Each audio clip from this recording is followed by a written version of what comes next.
What's up, this your boy CJ Goodfella back with the Boston Clinic.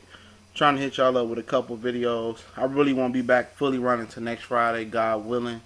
Um, but, Abel Sanchez is, running yap, talking about the guys that don't want to fight Golovkin. What about the guys that want to really fight Golovkin?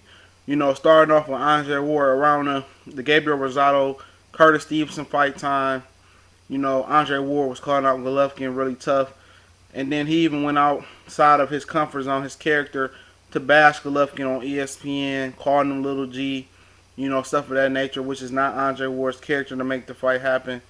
Golovkin countered with a 164-pound catch weight years later when, Andre Ward was on his way up to a light heavyweight. He was fighting at 172 pounds at the time. Fans justify, well, he shouldn't have to move up to fight Andre Ward, because, he's really a middleweight. He's really not that big. But what about it once upon a time when he was willing to move up for Chavez Jr. to 175 pounds because he knew Chavez Jr. had a big following, was an easy fight? What about the time he moved up for Carl Froch because he knew Carl Froch had lapses in liability? He seen Andre Ward and Miguel Kessler untool Carl Froch easily. You know what I mean? But he didn't want to move up to 168 pounds to fight Andre Ward because he's a punk, man. They pick and choose this team Triple G shit.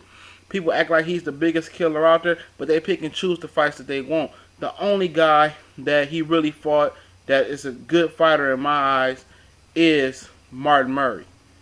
A solid, decent fighter. He's not the greatest fighter. He's a solid, decent fighter. Lara's been calling him out for years. They make excuses for why they don't want to fight Lara for some reason. And I think he knocks Lara out. Lara's not offensive enough. But for some reason, they're scared of Lara. Abel Sanchez, Tom LaFleur, Gennady Golovkin are scared of Lara. Abel Sanchez said they came to him about a Lara fight. He turned it down, didn't even reach to Golovkin. He said there was no point. But what's the point of fighting Boxino champion, ESPN 2 Friday Night Fights champion Willie Monroe then?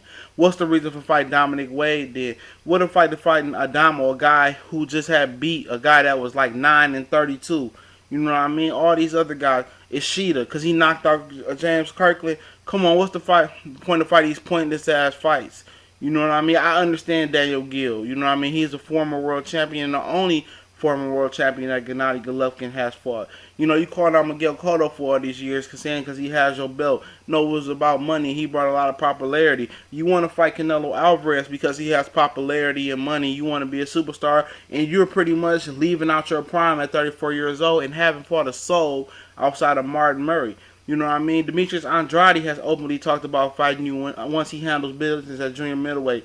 Danny Jacobs has called you out numerous times. You know what I mean? Now, Abel Sanchez said he's not sure if Danny Jacobs wanting to fight with WBA actually is going to make that fight happen in 2016 because Daniel Jacobs haven't mentioned your name. Doesn't mean Daniel Jacobs doesn't want to fight you. You know what I mean?